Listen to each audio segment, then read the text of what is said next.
Yeah. Hello, everybody, and welcome to another episode of the Ginge and Pedro Show. I am, of Hello. course, your host, Mr. Ginge Gingerton. Alongside me, And Pedro Glasses Ang. McGee. Yeah, What's up, buddy? glasses Magali Goody.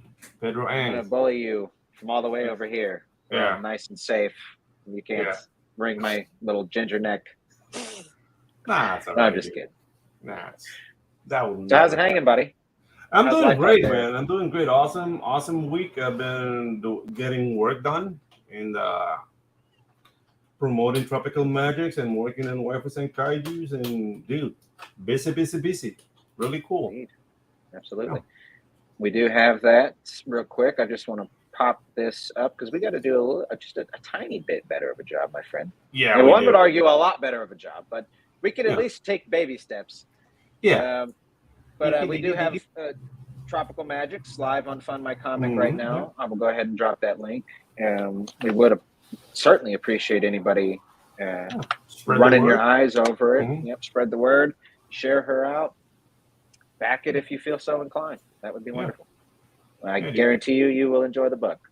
Okay, Oh, yeah. Without further ado, we're on a horror kick. I said it last week. I probably even said it the week before. And I'm just loving it. Sort of up to my tits and blood and guts. So maybe that was too much information. Yeah, that's Anyway. what tits are for. Okay, beautiful. Mhm. Good morning, Jake. Subject. You Norwegian bastard. No, I was kidding. Okay, so we'll go ahead and bring him out. Mr. Hart Fisher, author, network producer, true crime aficionado, Mr. Fisher. Thanks for joining us. How you doing, sir? My pleasure, guys. Wonderful. Thank you for bearing with us while we get through our The shenanigans. thing is, like, I'm already familiar with Hart's work, so I know who he is. But when I hear the name Hart Fisher, I'm waiting for like a funk band. It's like Hart Fisher and the Funkadelics. Like, I don't know, it's just like it gets me there. But I know who he is, so dude, like, welcome to the show, man. It's an honor to have you, dude. I've been watching your work since the '90s, so dude, it's an honor to have you here. Well, it's All good right. to get out. And podcasting is great because you get to meet all these really cool people. And one of the great things about social media right now, like I recently moved back to the Midwest. So moving back to where I'm from, Chicago. Well, I'm in Wisconsin right now. Right. So I've been able to unearth my old convention stash of Boneyard Press books. Oh, cool. And I've been selling them online. We've got a shop at AmericanHorrors.net/shop, SHOP, shop. Nice. And I've been putting the books up there and finding really rare stuff, rare printings, rare signed editions. And it's been really cool with social media to see the fans like post their photos of, hey, I just got my order and here's my books and I'm so happy. And that's one of the really cool things about fandom now. Absolutely. It's definitely more connected than ever. And I mean, you definitely call it a relationship. You're able to, thanks to YouTube and Twitter, directly to communicate to people. Sometimes it seems the bigger people get, the less of that communication they have, which is understandable, right, to some degree. But we have been trippy lucky because some of your fans might be nutty. Some of your fans might be looking to bait you into saying something stupid. I have a couple of fans that are mentally unbalanced, and I try to be as delicate with them as possible, especially now that they could like talk to me on Facebook or get a hold of me via email. And so I try to be delicate with the situation, but also at the same time, it's really, really cool to be able to talk to everybody. And the fans make all the difference, because if you're an artist or you're a filmmaker and you just make a movie and you watch it by yourself, that's called masturbation. It's not fucking until you have a partner. You don't get to have sex until you're interacting with another person. And doing comics in the 90s, that was the best part about going to comic conventions, was getting out and meeting the fans and talking to the fans and having drinks with the fans and partying it up. You know, that was what it was really all about for me to do a show and to make a little cash. Obviously, yeah. Right. Yep, you gotta love it too, but also finding avenues to survive. I mean, money is sadly a part of living. So Yeah. Well, no, better the or fans worse, feed me, man. Like, okay, right here, what I'm drinking right now, Oh, did I freeze? Did my picture freeze there? I Nope, can't you're see. good. All right, You're so all good I on our can't end. see, but I've got my drink here, and I got to thank one of my fans, Frank. Frank did a purchase, and he paid for my Canadian club. So thank you, very Frank. cool. You rock, brother. All right. Nice. Wonderful. Cheers to Frank. Cheers to There you Frank. go. Mhm. And speaking of additional folks here, let me just pop into the chat since we're talking about the community. Just say hello. We've got Oliver from 656, What's up, colorer Ollie? extraordinaire on the Tropical Magics team on the Yeah. cover. Still part of the team. Genuine Comics. Hey, Dave. Thanks for coming by, buddy. Great streamer, great writer. Let's see who else we got. We got Creator of Pops. Perfect 10. Yeah, Pops. He's always around like a rash. That guy. I'm just kidding. Okay, great. So Hart. He's fucking grumpy like a rash sometimes. Pops, chill out on your fucking Facebook, bro. Quit with the complaining, man. Quit the complaining. Calm down, Pops. You're going to be okay, buddy. I had to move twice in the last year, bro. You're going to be okay. Yeah, I just need to find a place to move to. Oh, yeah, I damn. hear One you. I at a moved twice, bro, time. 1 year. Yeah. Hope Okay. in Well, if 3 nobody floors of knows, a house, you'll be fine. if I don't tell anybody, how is anybody going to help me, Hart? Well, you asked for help. Just quit being such a whiny bitch about it. God damn it, Pops. I ain't Quit been being so whining. I grumpy. ain't been whining, dude. You're going to be all right, buddy. You're going to be I like how okay, you Pops. You're clown. going to find it. I like how you clown, but I ain't been whining. I've been telling people what's up. Grumpy. It's all See? good. See, that's grumpy. Grumpy Pops. Well, we'll just sorry about that, everybody. Pops. That's all right. I guess it's So- part of the show. Yeah, this is a live show, everybody. It's Yeah. It's part of Pops. Yeah. wild out here. Okay, so Art, let's take her back to the beginning. This is sort of how we like to get down over here. Tell us about yourself as a creative. You've been creating for a while, so I mean, Yeah. what had you always seen that as your path, or did you stumble into it? Like, how'd you, tell us about it. Well, I guess I'm the only real artist in the family. I had been reading and writing and drawing my own comic books since I was 5 years old. So I started off when I was 5. One of my buddies, Patty, he gave me a bunch of Archie and Richie Rich and Little Lulu comic books, and it was love at first sight. I mean, I love the comics, and both my parents are readers. They both have degrees in psychology. So they were highly educated. They weren't druggers or drinkers. They were very hard workers. And I got to have access to like all the pens and paper I wanted. So growing up as a kid, they really encouraged me to be creative, and they gave me all the stuff I needed. So I've been writing and drawing and selling my own comics since I was like 7, because I started doing comics and selling them to my friends at school. My mom got a job at the Department of Public Aid back in like 1969. So my mother was going to the Randolph Taylor homes in the 70s as the welfare lady in Chicago.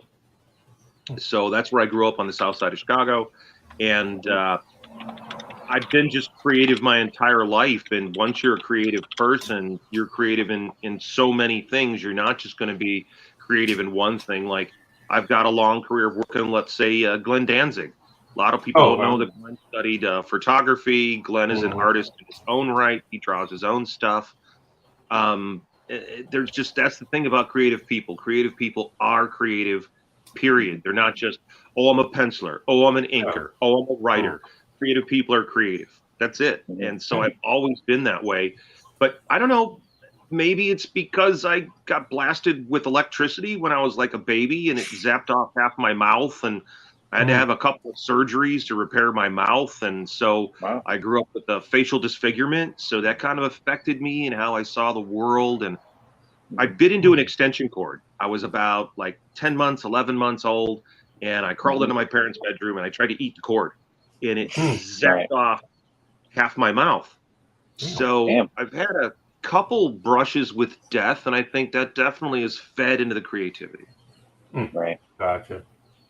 Very interesting. Yeah, and you actually hit on something I've talked about on the show, which at times, for me growing up, how one of the ways I got into comics was my Uncle Mark was a guitar player and also a massive comic book nerd. And my mom used to babysit his kid, and I was probably 13, 14, something like that. And he brought me over a big box of Spawn comics. Mhm. And it also had some Bone in it, right? Just Image was doing this black box thing. Yeah. I that was certainly incredibly a turning point for me as a kid. But I've noticed that too, that there seems to be a lot of musicians that are also comic book nerds. So I mean, Yeah, I think dude, you're hitting on the creativity element. Yeah. Like Rob Zombie. Yeah. Rob Zombie, I did some work for Rob back in the late 90s. Rob was a huge comic book geek, and he's a huge artist in his own right. Then you've Huge got director. like Marilyn Manson. Marilyn Manson also was a big poetry geek. You know, big time poetry geek, big time comic book geek. That's probably how I got to work for Marilyn too, because I believe he was a fan of poetry, Poems for the Dead, and Still Dead. Very nice. Gotcha. Yeah, you mentioned Glenn Danzig. Like, I know he's an avid comic book collector, but I know his drummer. Well, I don't know if he's playing with him anymore. Chuck Biscuits. He draws too. Like I found like a Chuck Biscuits art book, and it was really good. Very like a cartoony approach to it. So yeah, that's the thing. Like, I mean, I'm a kind of a musician too, but I mean, you wouldn't know me because I live in Latin America. So I'm huge in Latin America. Well, you never know, man. He does have a rocking I band. deal with bands. With American Horrors, I deal with bands from all over the world. Yeah, American Horrors is a linear streaming television network. And so, like, the band Moonspell is out of Portugal. They're a big death metal band. And they're very operatic with their music. And they were looking for me for 2 years, trying to track me down because a fan gave them a copy of Poems for the Dead. Yeah. So they gave them a copy of Poems for the Dead, and then bang, they fell in love with the work, and they went looking for me. I got to hang out with them in Los Angeles, see some shows, have dinner. Oh, cool. And that's part of the life. So I know lots of bands from all over the world. We also play a lot of stuff from Italy and Spain, Hungary, and I'm always looking for cool stuff. With the Horror Film Festival, I was doing the American Horrors Film Festival, and we got these amazing music videos from all over the world, Russia. So much really cool stuff coming out of Latin America. Oh yeah, and, dude. There's a lot of things happening down here in that regard. Oh yeah, big time. We got Ollie chiming in. Pedro's big in Panama. He's technically the largest person in Panama. So I mean, you're right. Well, yeah. I guess I am. Okay. So is that where you're at? You're in Panama? Yeah, I'm in Panama, and my camera is geeking, spazzing out. So yeah, I'm in Trapped Panama. in a found footage film. Yeah. We got Jake Twister says they say careers start with a jolt, but Hart took it a little too literally. Yeah. Okay, great. That's funny. So, let's talk a little bit about. I know you've got your American Horrors .net. Could you sort of? How does one get onto Roku? I mean, it sort of seems like a big deal. How do you do that? How does one accomplish such a task? What I would say is it's not how hard or easy is it to get on Roku. The real question is how much stamina do you have to stay doing television, because it isn't as easy as everybody thinks. No. And right now, everybody seems to think that they could get a bunch of public domain movies, the same fucking movies everybody fucking else has. And it's kind of boring as hell. I've been scoping out my competition. So I've been, every time there's a horror channel, I hear about it, I scope it out. Like, to me, Shudder was soulless. Shudder had really good production value, and they had the great HD clips, but it didn't seem like a horror channel with a real identity. And when you say Shudder, the fuck does that mean in Panama? The fuck does Shudder mean in Japan? Shudder. What the fuck does it mean? It doesn't have the same resonance as American Horrors. All day, all night, all horror. American Horror. And it's different. We have a personality. We have flavor. We've got the cheeseburgers. We've got the steaks. We've got all the good stuff. And we don't just have, oh, look, it's another black and white public domain movie I saw on Svengoolie 15 fucking years ago. And every other goddamn horror show host has got it on. Oh, look at that. It's The Brain. Oh, how nice. How great. Or, look, oh, I've got a horror channel. And what's on it? Fucking Nosferatu. Yeah. Motherfucker. Or the Assholes. original Fly. I got a message for every motherfucker out there doing horror TV channels. Nobody needs to play Nosferatu, the black and white one. You want to be cool? Play the color one with Klaus Kinski. Show you're a real horror fan. Don't play the same old boring-ass silent films that we've all seen a gazillion fucking times in the public domain sphere, because you ain't going to see that on American Horrors at all. I also like Screambox.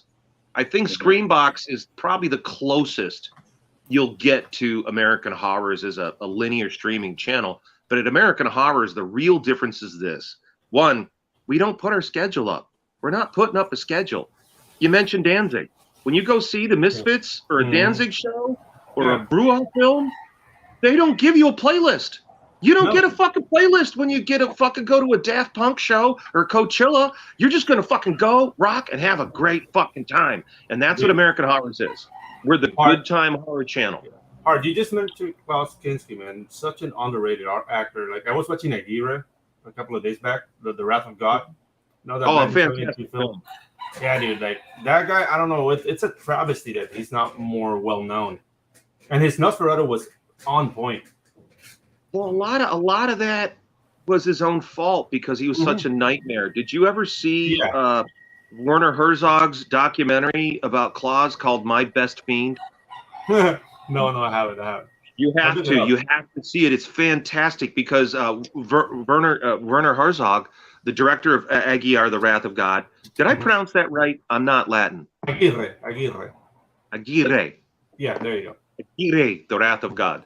Yeah. So I love that film. And I love Herzog's body of work. He has such an amazing body of work. And also as a person, he's an amazing person. And he made this documentary when Klaus Kinski passed called My Best Fiend. And it's fantastic. Got to see it. So I've got a small technical question and then a sort of larger and I'll get back to your Roku thing. I know I went on a rant, but ask your technical question. Well, I mean, I was just curious, having zero knowledge of any of the process and only being able to speculate, what's like your average cost? Do you have to license some of the non-public domain, and like how expensive is that typically? And is there I'm just curious. All right, well, here's what you got to do. If you say, and I had a fan of mine was like, hey man, I'm upset with the way you're running the channel, so I'm going to make my own channel, bro. I'm going to do it myself, man.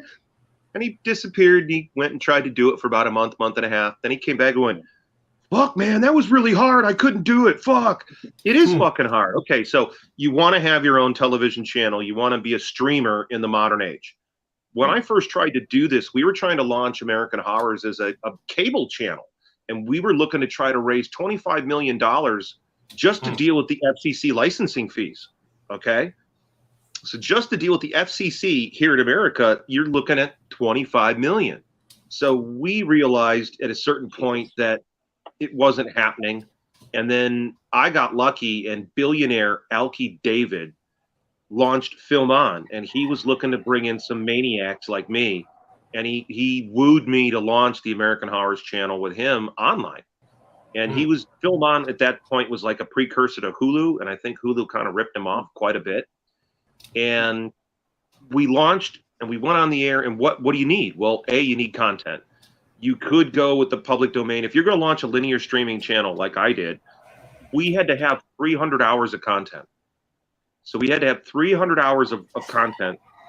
And what we did was we licensed it, and you could license it with upfront fees, or you license it with an ad revenue split.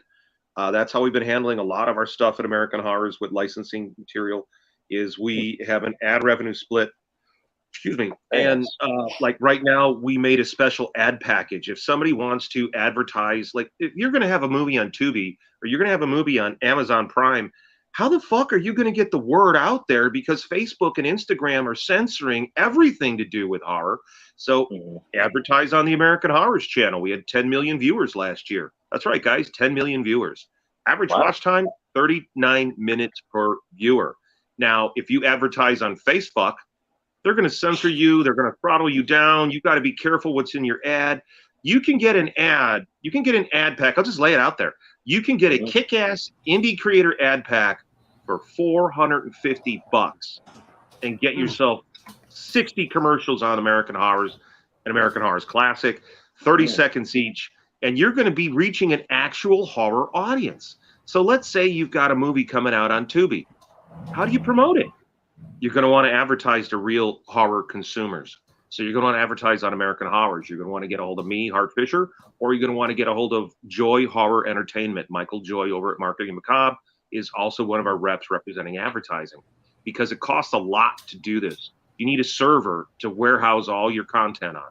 You need a streaming software. So you need server, streaming software. You're going to need monitoring software. I don't recommend using Google Analytics because you're dealing with the devil then. You're going to want to have your proprietary software doing it. You're going to need to pay for your apps to be built. Then you got to go through the submission process of Roku. You got to design all your graphics and all your bumpers and all your logos. Coming up next on American Horrors, it's Bumfuck Idaho. Yeah. You got to have all this work. And then you got to do your diligence. And if you're going to have licensed content, I had to let a show go. Okay. There was a show on American Horrors. I won't name names. I had to cancel it because the producers turned in material they did not have the model releases on and the music releases on. So I had to cancel it. Now, this person thinks I've got some kind of crazy sour grapes with them, or I've got some kind of crazy beef. And it's like, no, I don't. No, I liked your show, but you fucked up. You turned in content you don't have the licensing on. And the band called me up, and the actresses called me up. And that's why your fucking show got canceled, dickhead. It's got nothing to do with your personality or any kind of personality conflict. It's because you weren't professional enough to get all the proper releases from your people on your own production. So, folks, if you're doing something, if you're going to produce something, you've got to have model releases on everybody. Everybody in the production has to sign a fucking model release. If you've got any music in there, you need a music release. You get what I mean? Right. So yeah, so you can't get sued, or they can't try to take the channel down. Or yeah. anything So like that. we license content. We license a ton of shows. We have an original show called Gorecast. They're about to come into their 6th season on American Horrors, based out of Limerick, Ireland.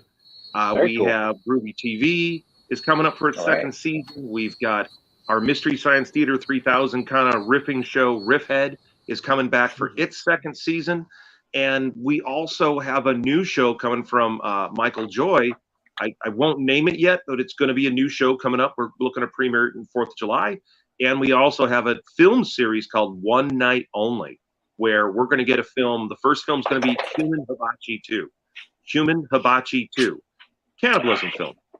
And that's our first film in the series. And the idea is it plays one night only. One night only. That's it. And the next week after that, because that's going to be 4th of July weekend. Then the weekend after that, we've got Kevin Strange coming on with his film Cockhammer, which is currently distributed by Troma. In fact, I think both these films are distributed by Troma. Cockhammer. That's kind of like Does our that band name, answer your Pedro. question at all? Yeah. No, I love learning about this stuff. We've been having on different other types of creators aside from comic book guys, just to get out there and see how the rest of the world works. But Cockhammer reminds me of Pedro and I. We actually have a band. It's called Cunt Slop. So, okay, very, very interesting stuff. So let me ask you this: who is your? And it's probably maybe a hard question on the spot, but do you have a Mount Rushmore of horror directors or writers? However you want to parse out your favorite creators. Do you have like a top 5 or top 10? Well, man, it keeps changing. As you go through life and you go through filmdom, and as you get to become an older person, different things scare you. I know a lot of punk rock guys that really went candy ass soft as soon as they became dads. All of a sudden they turned into young Republicans, and they were Mr. Punk Rock guy. And then all of a sudden they had a kid. Now they're saying, put your mask on. You better put your mask on. Oh, 6 feet. Oh, 6 feet. Right. Safe distance. I don't know. I think punk rock dies when you get money and you have to pay taxes. That gets rid of punk rock. Like, I've seen it happen so many times. So many people. And I could definitely see some of that. You see with a lot of bands where as soon as they're successful, like their first album is their hungriest. Yeah, the first exactly. record is the hungriest, and they show all their roots. Like you could see clearly who they're big fans of. And then the second album either becomes more about them, or if the first album blew up, well, then the second album's a pale shadow of the first because they rushed it through production to get another record out while they're hot. I worked in the music business, guys. I worked for Hits Magazine. I worked in promotion. I worked in advertising. I worked in packaging and design. And like I said, I've worked with all these different bands and such, especially like Danzig. Danzig has been fantastic. I got to start working with Glenn. He hired me to be the managing editor of his comic company, Verotic. And so I got to be in this position because I was a Danzig fan when I got hired. I was a huge Danzig fan. And it really blew my mind that I was working with him and friends with him. And now I'm sitting on his bedroom floor with him like little kids, and we're going through his comic collection. And I'm like, dude, is that a Jack Kirby on the wall? Yeah, it is. Yeah, exactly. You know, that would be like in a dream. Yeah, it was surreal. It was totally surreal. And I mean, I've been hired by Glenn, fired by Glenn, rehired by Glenn. That's part of what makes it special, I think. Yeah. Right. And then working with other musicians and other bands, you know, like I'm happy to say that I'm the only director. I directed the only music video that everybody in the band Obituary liked. Oh, nice. So I did a music video for Obituary. It was on Headbangers Ball. I'm very proud of that. Yeah, Obituary. Yeah. I got to do a music video for Dark Funeral out of Dark Funeral. Oh yeah, you know what I'm talking about, right? You're taking me back to high school now. Songs in Latin. Yeah, you're taking me back to high school now. Well, that's when I was working with them. I worked with them on a satanic porno called The Witch's Sabbath back in 2007. Nice. Yeah, rock and roll. And it turned out that one of the guys in the band had my poetry. Nice. Okay. So that's the weird thing about me, the poetry.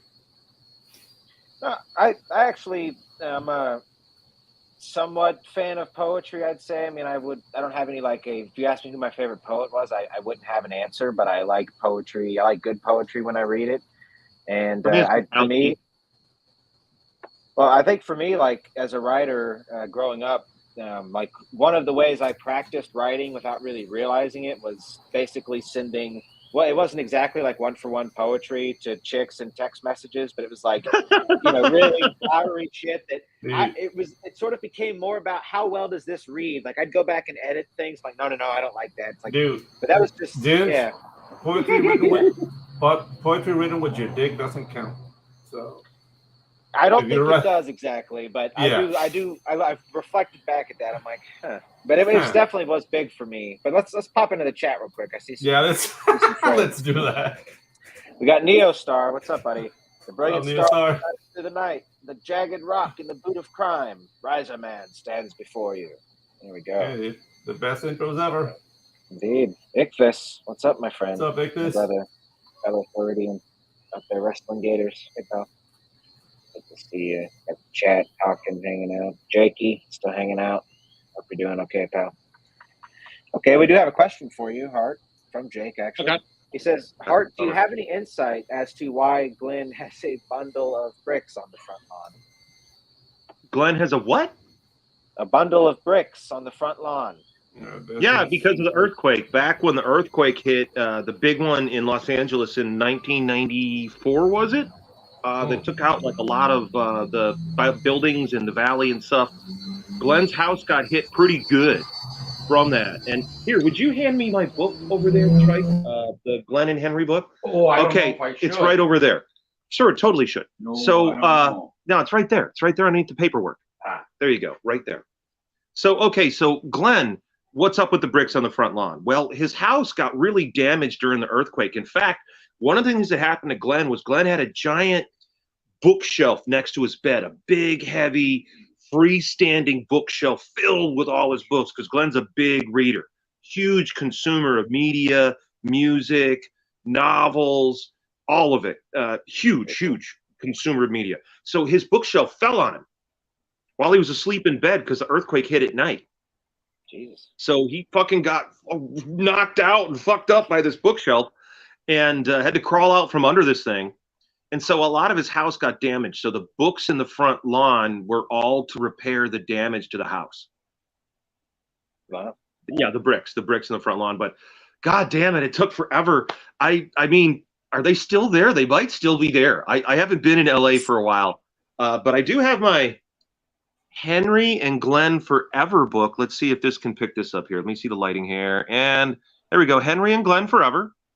Hey. Which, Wow. have you guys heard about this book? I have not. All right. This book is a spoof by Tom Neely and friends. It's really fantastic, by the way. The artwork in it is fantastic, and it spoofs the bricks in his yard because the whole plot of it is that Henry Rollins and Glenn Danzig are gay lovers. And they portray Glenn as more the female version, and Henry is the butch. So it's really fucking funny. Oh my God! And they do a lot of gags in the book with the bricks in the front lawn. Okay, Jake has a follow-up here. He says they were reported to have been laying there all the way through the 2000s. All right. Oh, dude, they were there fucking past the 2000s, man. I mean, okay. Me and Glenn have had a long career, and a lot of people don't know I was Glenn's personal editor for a while. So I cut Glenn's first short horror film, She Only Likes Men, and I don't believe it's been released to the public.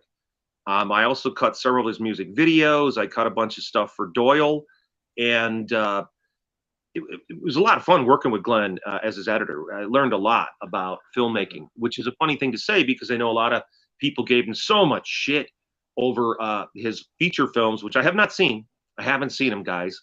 But I had a lot of fun working with Glenn. I mean, he does know his stuff. I don't know what happened to the features, but the music videos we did together and the documentary stuff we did together, he was like right on point with this shit. So, yeah, I was working with him in 2008, 2009, 2010. You get what I mean? Like I was working with him through all those days. And then I really haven't talked to him much since I left Los Angeles. I left LA in 2015 for my late wife's health. Right. Okay. Wow. I mean, you've definitely lived a very interesting life. It would certainly, I mean, Pop said we can run late, and we will, but we usually keep the show an hour. We'll keep her going just a little bit longer. But I do have your American Horrors website here pulled up. So. Oh, nice. Guys, I'm muting because my chickens are acting out, and they're making a lot of noise. You got chickens, bro? I got chickens, I got toothpicks, and I'm getting a goat. He's got chickens. I'm getting a goat next month, so. Pedro's had the fishmonger. Any report on him? No, the son. The fishmonger is dead. The son is making my life miserable. Still. There's a fishmonger that would like come outside. Yeah, that sounds like a movie, right? Yeah, dude. It sounds like a horror film, man. Yeah, the dude. Fishmonger's son. Yeah, dude. 11 a.m. every morning, he comes with a megaphone and drives my dogs crazy. And dude, it's just like I can't hear anything because it's the megaphone like and the dog's howling. And the thing is like, okay, the father was the original torturer, and he died. God rest his soul. And I had 2 months of peace. And then the son, like, I'm thinking my dad's business, and God damn it. Taking over the family name, kind of gotta. Yeah, dude. Admire that. I never wanted a family to disappear so much like this one. I never bought fish from them, and they come through here every day, 11 a.m. Okay, sorry for so I've got everything. Let's shift this because I did want to talk true crime. I'm not sure how our usual viewers will take it. I mean, we have been getting horror. I'm a big true crime guy. I told you guys this behind the scenes, but for the viewers out there, I'm a big true crime fan. Always have been. Jeffrey Dahmer. You how long ago did you write that book? The big unauthorized book. I believe it was called. I'm probably getting the order of that wrong. The very first Jeffrey Dahmer book, Jeffrey Dahmer, an unauthorized biography of a serial killer, written by Hartley Fisher, March 1992. Wow. Yeah. Wow. Right on. So, could you sort of, pretty much at this point, everybody's familiar with, odds and ends of Jeffrey Dahmer's case. Cannibal, killed like 20-something people. You know, they obviously had that Netflix show recently, but could you sort of maybe touch on some of the more, because from what I understand by the end of it, he's fat. He sort of seemed like thought himself as something like a what's his name from fucking Star Wars? It's escaping me. Not Darth Vader, but Darth Sidious or whatever the hell. Who's A Sith Lord? Palpatine. Palpatine? Yeah, but I've heard Jeffrey Dahmer describing himself almost as a Palpatine type character by the end of his sort of, like, he had this bizarre shrine built up. Do you know anything about that, or is that just sort of hearsay? Well, there's so much mythology around this. There's a lot of stuff around this that, okay, a lot of Charles, and ladies and gentlemen at home, I'm involved in these things. Like, Charles Manson's people came to me for me to release one of Charles Manson's records. Okay. I was friends with John Wayne Gacy's 2 different art dealers. I'm deeply involved in this. I published a book called Snuff. And in this book, Snuff, we had a story written by serial killer Richard Ramirez. Oh, the Night Stalker. Yeah, the Night Stalker. So I've got a real good grasp of true crime from a real world perspective and actual interaction with these folks. I was at a true crime convention in 2015 in Chicago and ended up in the middle of the night in a hotel room with one of the Columbine survivors in his wheelchair and John Wayne Gacy's best friend. And we were all talking about survivor's guilt while we had all these parasitical Charles Manson fans, all kind of like demonic entities, all sucking around the pain.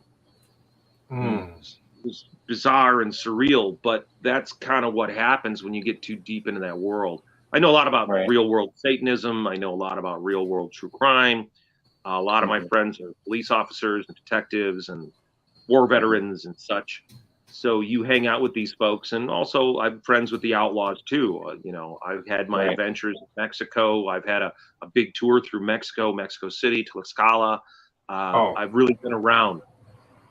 And so when you're around this kind of stuff, you can kind of start smelling the bullshit from the real thing. And with the Dahmer stuff, just like Manson at a certain point, like, he carved the swastika in his forehead because the other inmates were beating the shit out of him in prison. And he needed to do something to be scary and to be the boogeyman, because in jail they're like, you ain't scary, motherfucker. Bend over. So Dahmer, at a certain point, there was a lot of misinformation about what he was doing, because I think at a certain point, Jeffrey Dahmer was trying to get an insanity plea. So I don't think he's quite credible in a lot of, there's different accounts of why he did this, why he did that. Oh, I'm making zombies, I'm making this. What's interesting is how long he was able to keep perpetuating his crimes when there were so many red flags around him. And it was the same thing with John Wayne Gacy. It was amazing that this man was still allowed to perpetuate his crimes with all these red flags around him. And it was the same thing with Charles Manson. A lot of people don't know that Charles Manson had government handlers. Charles Manson was involved in government MK Ultra programs. Yeah, exactly. The whole LSD.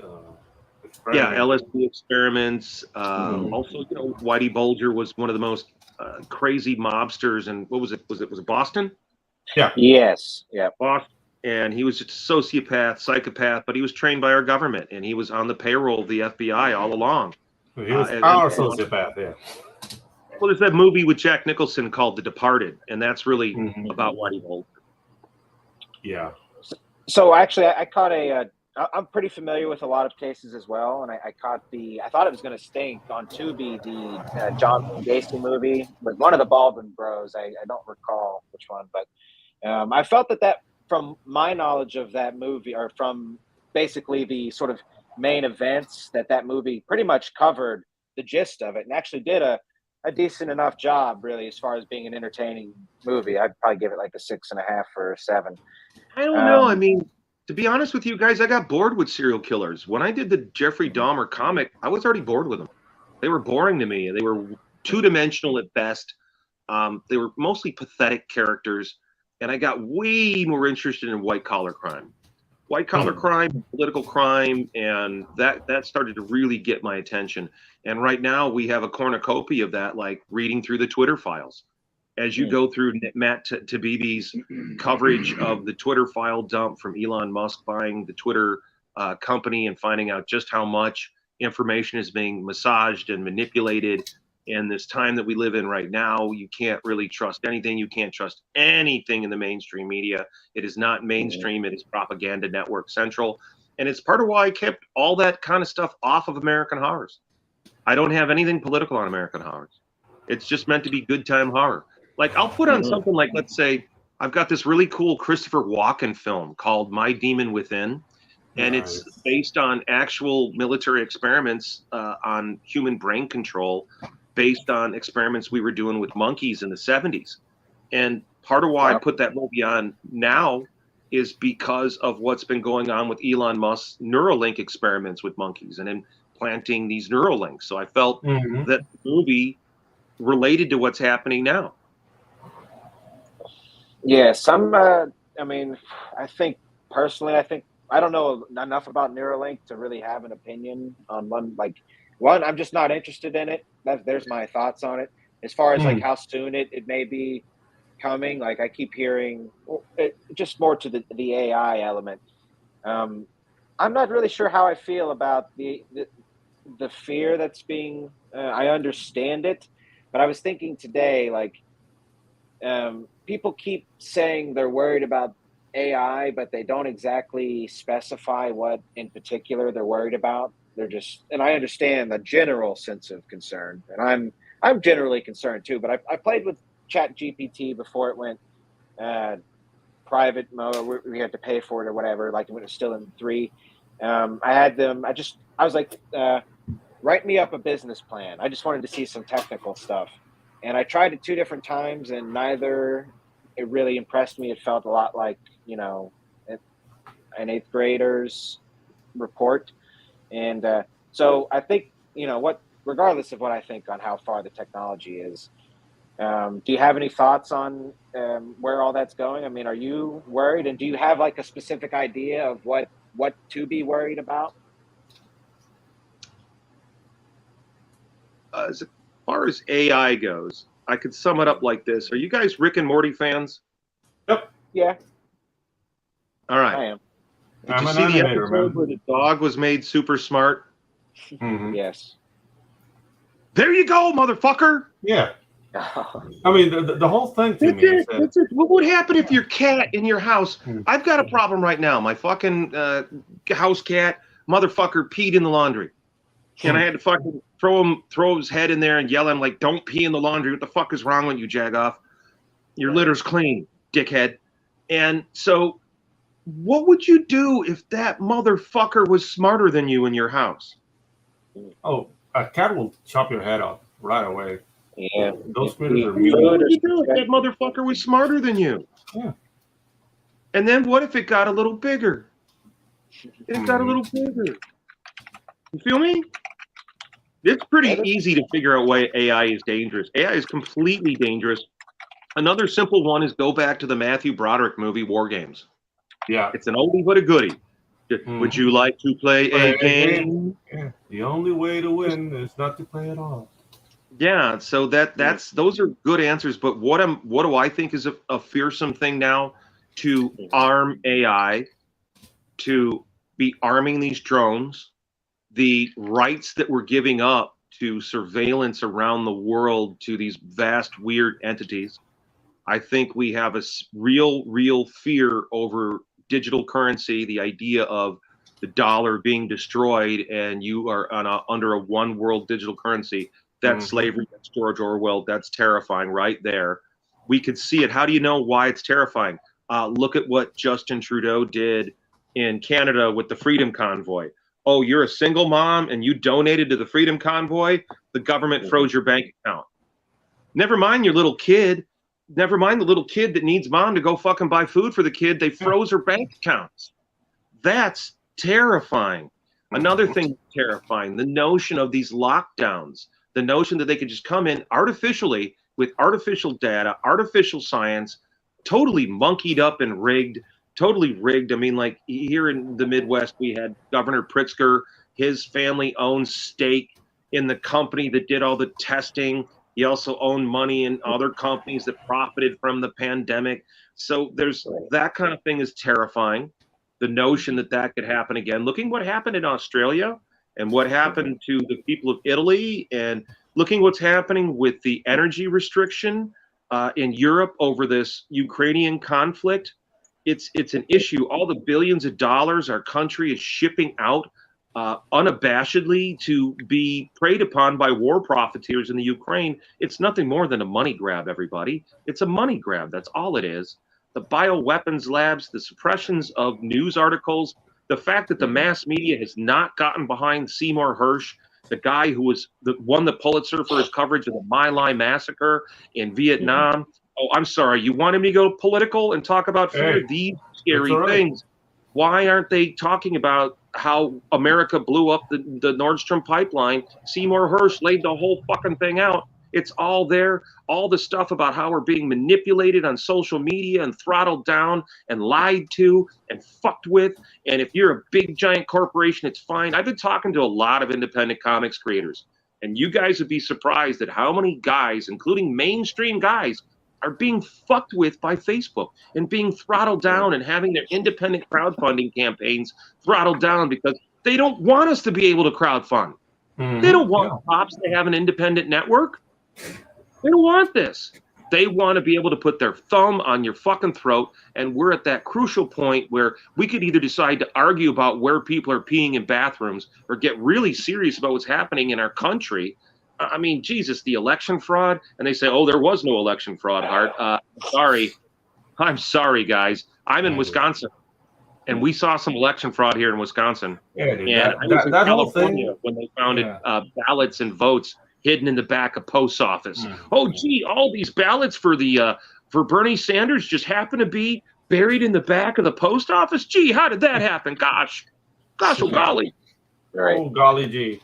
But God, dude, that like no election fraud thing, like that was a bad magician trick. Like we saw that all the way down from here. You know, I'm like, wow. The trumped up. I mean, I'm not a Trump guy. Okay, I've never been a fan. I did not watch The Apprentice. I wasn't a fan of that guy. But watching the mass media turned on him the same way they were turned on me, I really understood, because what happened to me with the Jeffrey Dahmer book was everybody else is making Dahmer stuff. Everybody else is doing Dahmer movies, and the publishers and Time Magazine and People Magazine and Sally Jesse and Jerry Springer, and they're all making tons and tons of money, and they fucking yoke out the dude right out of college. Me, I'm right out of college, and I'm this terrible guy for making a comic book that sold 4,000 copies. It sold 4,000 copies when they yanked me out and said I'm this terrible human being for doing this book, and I need to apologize, and I'm exploiting the victims' families. And it's just like, what the fuck? What is the pot calling the kettle black, motherfuckers? And dragging people out. You can see it on the Sally Jesse Raphael clip where I throw it in Sally's face, and I'm like, look, Sally, the only reason these people are on your show is so that you could sell orange juice, and so you can make millions of dollars, and you could get them to cry on camera. You're hurting them right now on camera on purpose. But I'm a bad guy for doing comics. You get what I mean? It's absolutely insane the way they handled this stuff. Absolutely. So nuts. I'm not familiar with that. So you were on, I mean, that show's. Oh, you haven't seen that clip, Judge? No, it's freaking awesome, man. Can I pull that clip up? Oh yeah, it's on YouTube.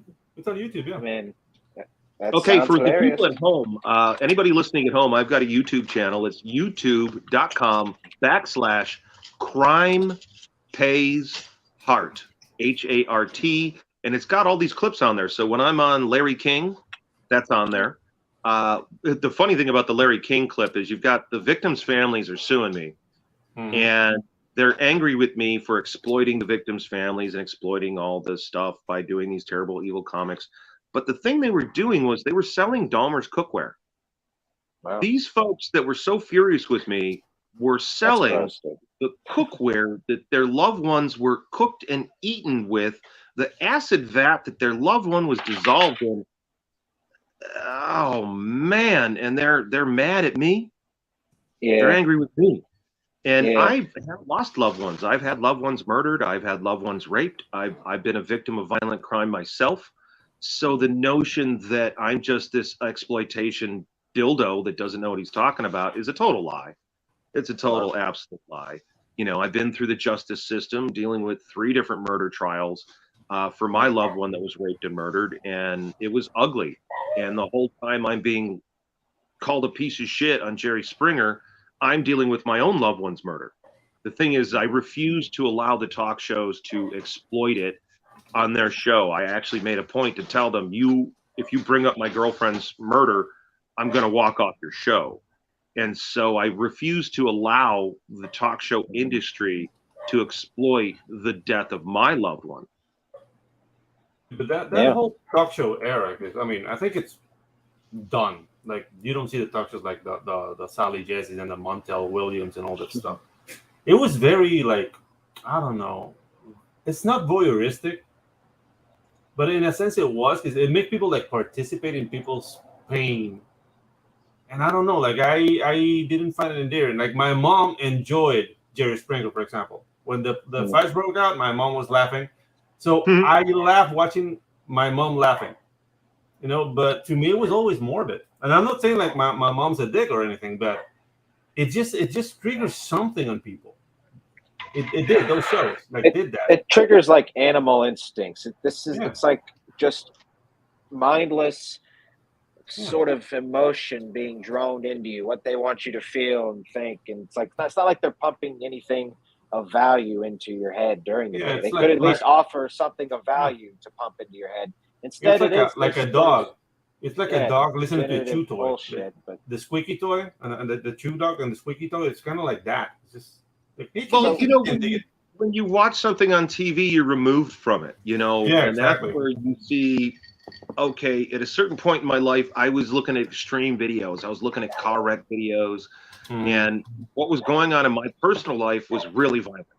So the things that were happening in my personal life, death threats, murder, robberies, my house got robbed twice, all this crazy insanity. So I needed an extreme entertainment to pull me out of my head.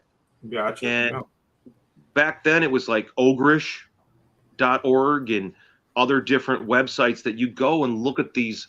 You know, I had videos of like people getting their hands cut off in Somalia and stuff like that. And during at that point in my life, I had a distance from it. And then a little bit later, heart sucks, big floppy. Hey, Max, how you doing, buddy? I love you. sorry about that. No, it's okay. It's Atrocity Press. And you know, I may not suck donkey dicks, but sometimes every once in a while, you got to honk on that bobo in life. Yeah. There you go. Give those balls a squeeze. See what happens. What the fuck are we talking about before Max put his donkey dick in there? We're talking about top shows. Yeah, death footage. Mm-hmm. So like it's you have distance on it, and so I don't have a problem with your mom enjoying the fights. No, you know? Me neither. Like, I love my mom, and she's a beautiful lady, but she does enjoy that kind of gore. I don't know. Like, I had this conversation with her. Like, dude, I don't get how you enjoy that, and she tells me to go fuck myself.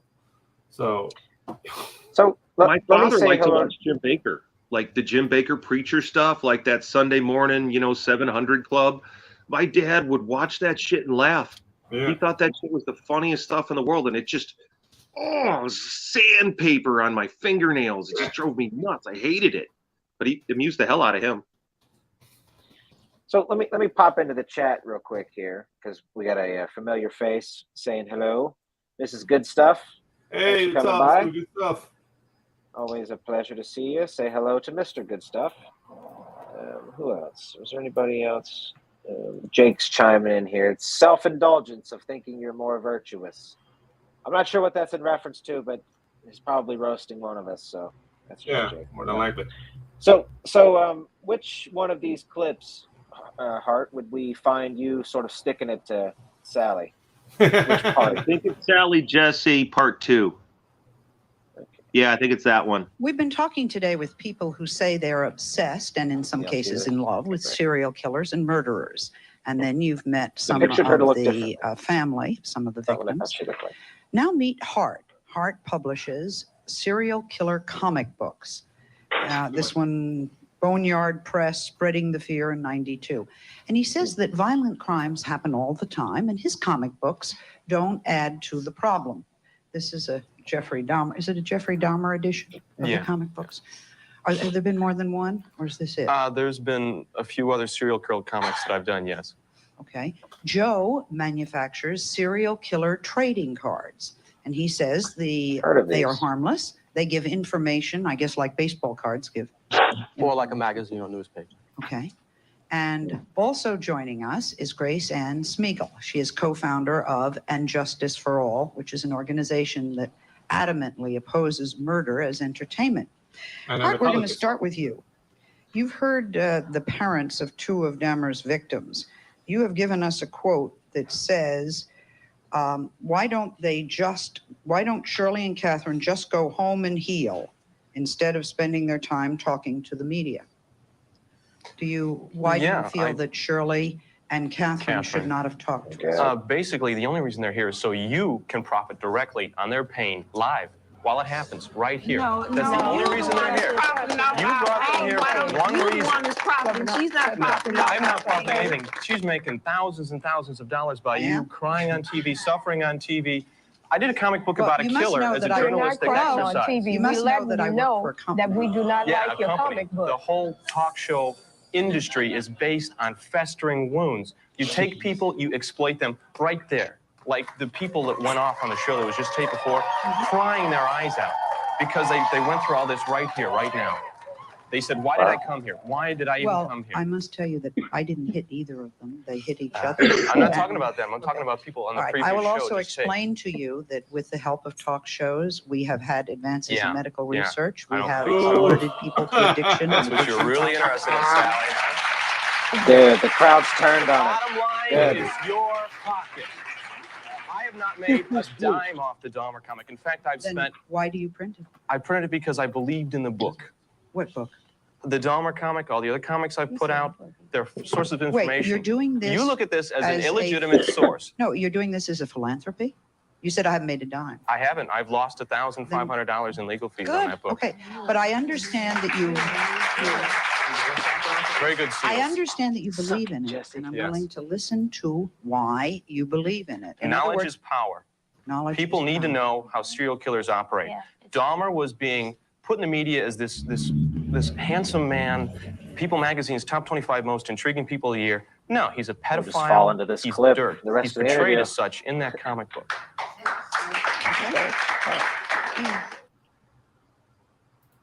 Very nice. Yeah, dude. That was a hell of a job, dude. Great, fucking awesome. Dude. You blew Every her time I wig went up. on those shows, you're in the green room in the back room, and you get a TV set sitting on like an old stand, just like you're in fucking elementary school, and they bring out the electronic visual stand. Mhm. Yeah. And you're watching the show as it happens, and you've got people backstage amping you up. The producers are amping you up. They want you to hold your viewpoint, and you're watching the damage being inflicted on people. And I mentioned to Sally, and I wasn't able to like really get into it, but they shoot these things back to back. So they'll shoot like 3 in a row. You get what I mean? And they shoot them as if they're live. So you're sitting on the stage, and then we'll be right back. And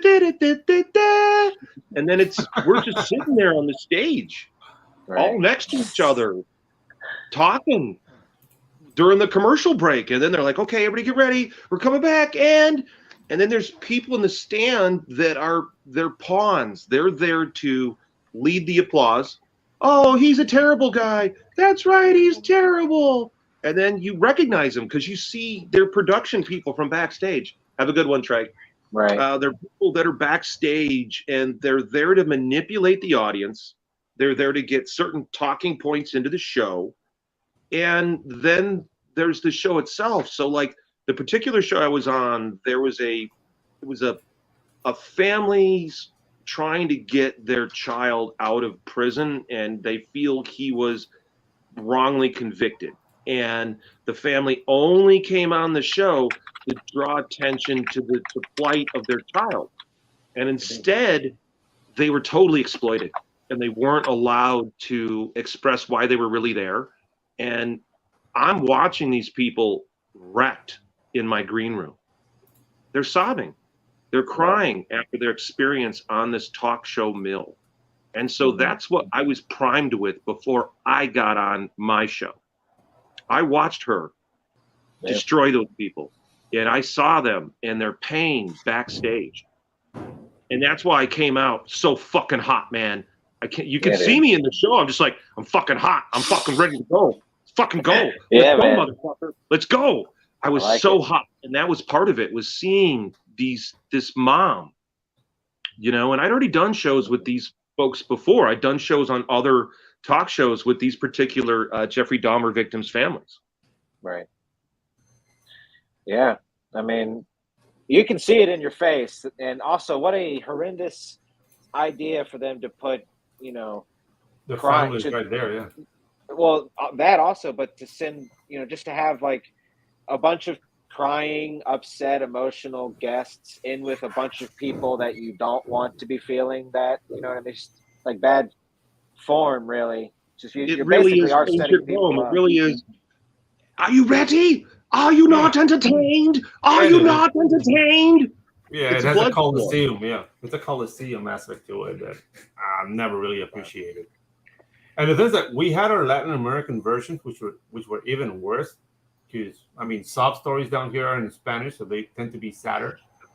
And dude, it was horrible because people were missing teeth. I think that was something that you should miss teeth. If you want to be in the show, you have to be missing teeth. And at the end, they will give him like a hot dog cart. Like that was the price. So yeah, dude.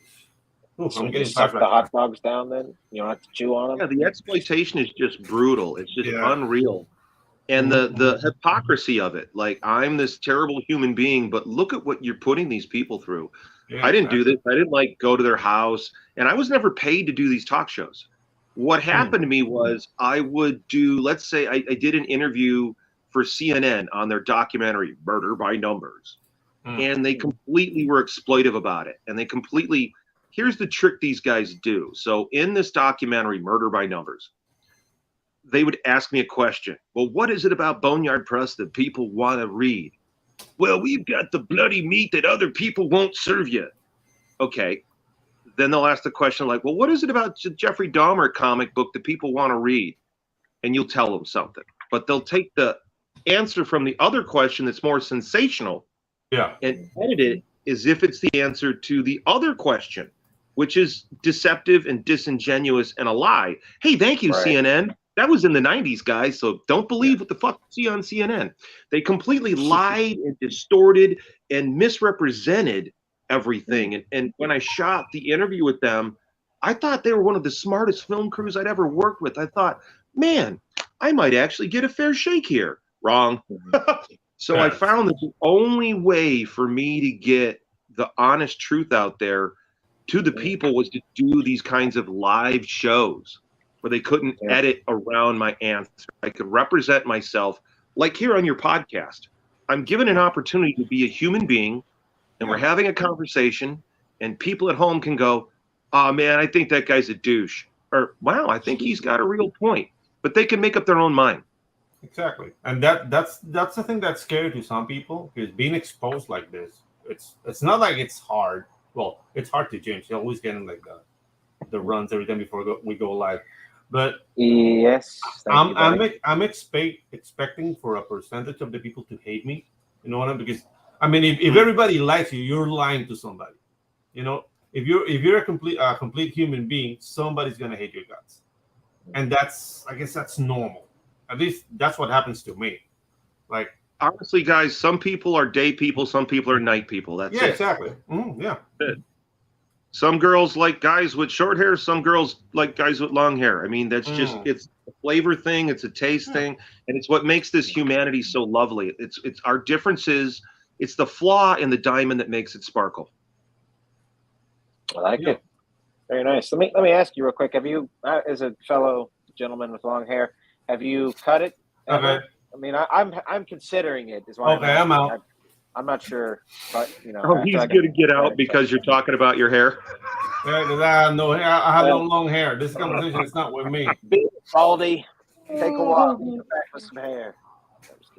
All right, one of my friends, I trained in martial arts quite extensively, and one of my favorite people is Gokor Chavicyan from the Highest Dan Academy. Every Monday night, Judo Gene LaBelle would teach at his dojo, and he was kind of Gene's unofficial son. And Gokor's a lovely, amazing martial artist in Russian Sambo and Judo and Jiu-Jitsu and grappling. And so I trained there for like 15 years. And there was one day where I had been out of the dojo for a while because my wife had been sick and I couldn't afford an injury because I had to take care of my wife. So no training. So when I came back and Gokor's like, Hart, your hair, you still have all your hair. I'd been gone for a couple of years. And he's like, Hart, never cut your hair. The oil in your hair is different. Don't never cut it off. The oil on the skin, there's something different. And I'm looking at him like, okay, no worries. I'm not chopping off my motherfucking hair. I mean, I get a trim. Right. But no, I've had long hair since 1991, 1990. But had a mullet then. Okay. Big, I mean, as he did goofy in those times. mullet. Like people can't hold it against 80s mullets. Like it was the thing to do. Yeah. Yeah, dude. They're coming My back. days, Mults are you coming know, back. Well, What's that? it's hilarious to me that I was not the biggest big hair metal guy, and I really didn't like the band Poison. I didn't like that hair metal kind of thing. Yeah. And then my late wife she loved that shit. Oh my God, that's the shit she loved. And then from doing comic books, I got to become friends with the drummer from Poison, Ricky Rocket, and turned out he had an interest in martial arts and stick fighting and stuff. And it's just funny. It's a small world, guys. It's a small world. If you can give up on your preconceptions and just look for our commonalities, it's a lot more fun, especially if you get out of your country and travel and be with people. Like I've been able to spend time in Japan, a lot of time in Mexico, time in Paris, time in England. And when you get out of your boundaries, time in Italy, you get out of your boundaries and experience a different culture. It changes you. It really changes you because the commonality of us as human beings is just so. We're just all people. And I know that's such a generic thing to say, but there's so much fun stuff. You know, Look at all the stuff we do with food. This kind of cuisine, Brazilian cuisine, Latin cuisine, Tex-Mex. Pizza in America is different than pizza in Italy. Sushi in America is different than sushi in Japan. Yeah, completely. It's just like I don't get the same kind of fish. Like the thing is, like my in whenever I travel is that the fact that even though I look like this, I'm a metalhead. So and I play guitar. Like I'm fairly competent in guitar. So wherever I go, people are like, "You're a musician. You play bass." I mean, people will go to stereotypes right away, and I don't see it as something racist. They just see me and they see Al Green, Teddy Pendergrass, that kind of stuff. Like, cool. Bootsy Collins. But allow me to entertain you with South of Heaven. That's and that basically breaks the whole facade of he's different. No, I'm just a human being that looks a certain way. But dude, people are people, and people like. And yes, Greg, I play in punk bands now that I'm old. Because I don't know. I have one metal band. Aren't your musician friends very much similar to your comic book friends and your artist friends and your other? There's a similar component to everybody who's creative. Yeah. There's another thing that we short tempers. Really good with the booze. Short tempers. Yeah. One really could say passionate, but since you're in Panama, I'd say it's the Latin temperament. Yeah, the thing is like the thing with the Latin temperament is that the Panama is kind of hot, so people tire fast. So they're very like effervescent fights that don't last long. And then the beers come out and everybody's like, "What happened? I don't know." Oh, you're gonna play that? Okay, do it. All right. This is actually Pedro's band, Hart. We'll play this. Cool. This is Don't let this dude talk himself down. He's a shred over here. Gojira. Anoche me fui pa' un baile y casi que no pude ni bailar. Había un precio que me quería enamorar. Había un precio que me quería enamorar. Yeah, this is mainly punk rock. Mucho que me quería No, this is fucking cool, dude. Oh, thanks, Yeah. man. This is cool, man. It's really fucking cool. Did you close off the whole street to shoot this? Oh no, this is an overpass bridge, and we got the permit to film there, and then a bunch of reggaeton like singers like copied our concept. So you get a lot of videos filmed there now, but we were the first that did that. That's awesome. That is actually pretty sweet, buddy. Yeah, it was. You guys that were the was, first that was a to nice film it. experience. It was a nice experience. No, that's pretty cool, dude. Yeah. Well, we play music videos from bands all around the world. So if you got anything that we should see, or if you've got any music that I need to hear, go ahead and hit me up, because that's what we do. I mean, I have 2 different TV channels, guys. Ladies and gentlemen, I have 48 hours a day to fill. Nice. And I don't take everything. I'm looking for the cool stuff, the interesting stuff. And it's got to have good sound quality, and it's got to have an interesting visual, because it's a TV network. So if your sound and your audio quality is solid, and your visual is engaging and interesting, and it's horror related, then I want to see it, man. Because we played horrorcore rap. I played horror country stuff. I mean, I'm all about it. I'm an omnivore for horror, and I know our audience would love it. You know what? There's a guy who'd make a gore horror film down here called Diablo Rojo. He's a friend of mine. I'm gonna hit it on. Tell him about their channel. Maybe he'll send this film your way, because I mean he did. You guys can watch it online. So let's say you're down in Panama and you don't have Roku. Well, go to AmericanHorrors.net and you could watch both TV channels for free. Yeah, and no, here's we do have Rocky down here. Yeah, we do have Rocky down the here. cool thing about the website is I don't know why, and my head of programming, or my head of tech, Max, we can't figure out why it does it on the website, but it won't do it on the Roku. When you watch the TV network on the website, you could pause it. You could actually pause the channel. And then when you pause it, you kind of skim through it a little bit and maybe skip some of it, because we don't have commercials during the movies. But on the website, for some reason, and me and Max haven't been able to figure out why, you can actually pause the channel. You can't on the Roku. It's great on the Roku. That's how I watch it. I watch it on the Roku because it's a live stream. I like the fact that it's just like TV when I was a kid. It's on, and if you're not watching, you're going to miss it. And that kind of makes it a little bit more special. Exactly. Yeah, dude. That's how it was. Absolutely. Right. Like, good point. I need to pee. You can't. You're going to miss it. Yeah, that's right, dude. For real. Yeah. I've been in that position. Who's going for the popcorn? Yeah. Somebody bring me a bottle. An empty one. I gotta pee. Don't look. Don't look. Yeah, exactly. So you're gonna jinx it. Let's we're getting ready to wrap this thing up here, Hart. But let me ask you: you've got the American Horror Channel going right now. Is there anything? I know you don't schedule it out, but is there anything else you'd like to promote within that, or is there something upcoming that you can a movie particularly that you're excited about? Or all right, we just recently launched the second American Horrors channel, American Horrors Classic.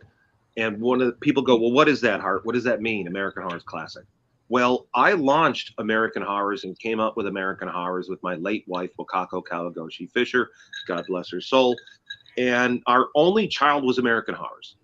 And at one point, we did have 2 channels. And I was running the Roku channel, and Waka was running the Film On channel. So what I'm doing with American Horrors Classic is I'm trying to recreate what Waka did.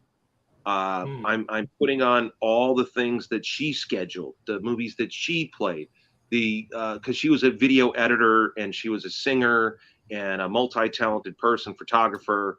And so the shows that we did together, I'm putting on the network. All the stuff we did together, I'm putting on the network. And to have the flavor of she left behind her notebooks of all her schedules for years. So my eventual goal is to be able to like just recreate her schedule. I'd like to be able to do that. Some of the stuff I got to re-sign the rights to, but that's what American Horrors Classic is. American Horrors, I call it Prime, the newer channel.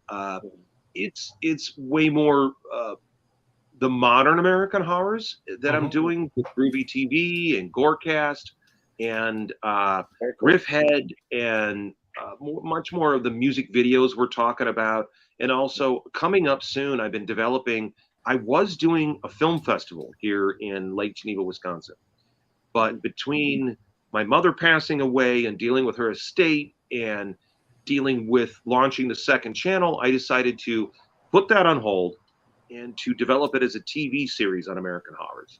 So coming up in the fall is going to be the American Horrors Film Festival TV series based on everything we shot, the interviews we did at the film festival year after year, all the cool movies, not all of them, but the ones we can get the rights to. But the thing I'm really excited about is 4th of July weekend. We're going to do a big premiere of our one night only, which is going to be independent films that are going to screen on the network for one fucking night. And part of that is so that these filmmakers can help promote their release on Tubi. Because if you go on Tubi, you know, a lot of these guys are making money based on how many people go and the commercials that run during the show. So that's how these guys get paid. So I've been working with a lot of independent filmmakers that are frustrated with the censorship on Facebook and Twitter and Instagram. So I'm trying to give them a better venue so fan can go, man, that was awesome. I want to show that to my friends. It's on Tubi. I could only see it once. Well, that's the point. And I'm working with the filmmakers to promote. And so we're doing, like I said, Human Hibachi 2 is July 4th, 4th of July weekend. And then the following week is going to be Cockhammer by Kevin Strange. Nice. It's got a new TV series, Cockhammer. Oh, it's holy shit! Is it going to be insane? Is that a new movie? I mean, I'm certainly it's a hell of a title. Is it like an old they're B both movie? new. They're both brand new. Human Hibachi 2 and Cockhammer are both currently on Troma's platform. I believe that Troma Films has the distribution rights for that. So I think they're streaming with Troma right now. Definitely check out those films. They're going to be free on American Horrors and 4th of July weekend. All right. And then we've got this new TV show from Michael Joy at Joy Horror Entertainment. We're opening our airwaves up to advertising. So if you're an independent filmmaker and you want to get your movie trailer seen by thousands and thousands of horror fans around the world, uncut and uncensored, then we've got really good, cheap ad rates. We've got some ad packages where it breaks down to each commercial costs you $7.50. And it's going to be seen by a horror fan, not some Facebook censor asshole dildo telling you, it got a click. Right. It had an engagement of 3 seconds. Right.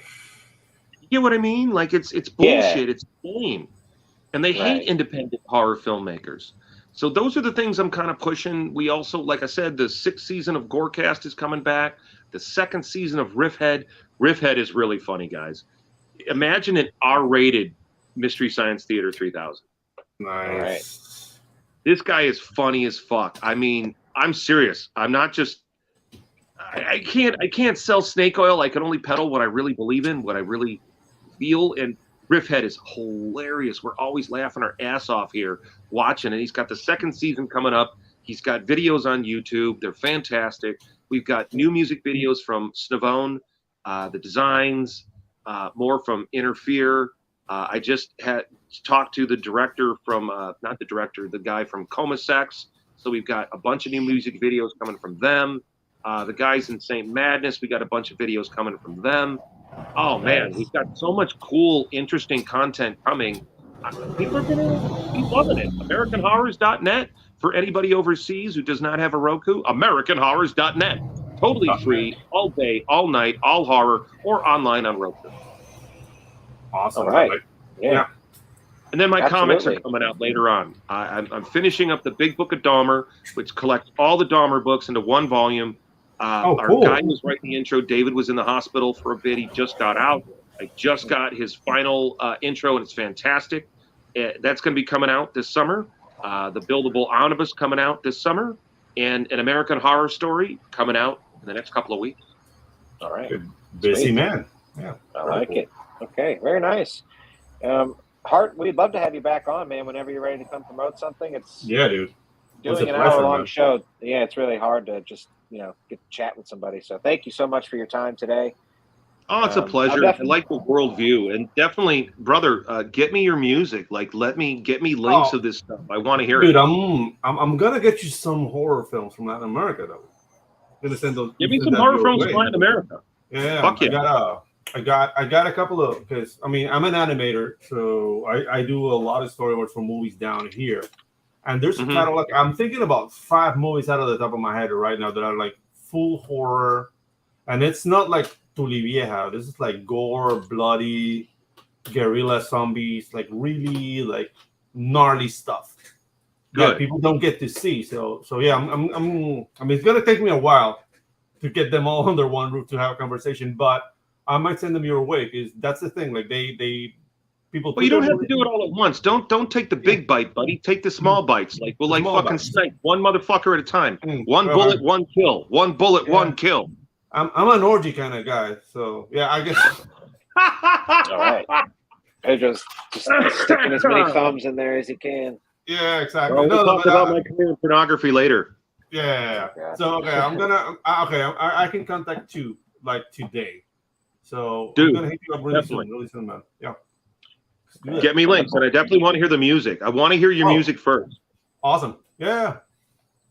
Okay, so Hart, thank you so much for joining us, sir. We're going to bump you to the back. You are free to go, of course, or you can hang out. We got to play some ads, but thank you again for joining us, and thank you, We'll do a everybody. little wrap up off the air. I always want to talk to you guys off the air a little bit, and then All we'll right, and I'll put pants on. Nice. alrighty, wonderful. Okay, It's awesome. alrighty, yeah, great show. Lots of Yeah. dude, lots of horror. We've been up. I said it at the start of the show. I'll say it again. We've been up to our tits in horror. Yeah, That's dude. how I like it. So I live my life. Yeah, Neostar is asking for my rates. That's on a case by case, Neostar. Like we're all indie creators here, so I always take into consideration people's budgets. So just hit me a message on Twitter, and we'll talk over what you need and how much you had and what can be done. Dude, Pedro is the animator, so hit this man up. That's how we got started. Red Yeah. Dress here says it's not just James that surrounds himself with chocolate buttholes on this show. Then Ow. not sure. Okay, Oh, I okay, see, Chris. Pedro. Chocolate buttholes is like kind of like what you can get normally down here in Panama. Yeah, So yeah. You yeah. come across a vanilla butthole. That might be rare down there. every now and then you get a couple of vanilla buttholes. And... Okay, let me say goodbye to everybody. Get the hell out of here. Greg, coming by, buddy. Yeah, what's up, Greg? Definitely. Voila is his favorite band. Needs more recognition. Mm-hmm. Heard that. Atrocity Press. Max, thanks for coming by, pal. Yeah. Red Dress. Of course, Chris, thanks for coming by. Everybody else, Mrs. Good Stuff, Amanda B. We didn't miss you, but we will catch you next week. We got Ichthus coming by, bringing the Flock with him. The Flock comic book, I mean. So, Oh yeah. yeah, man. That'll be fun. Yeah. Let me kick these ads off for one Pops Van Zant, and we will see y'all next week on the Ginger Pedro Show. See you later, guys. Peace.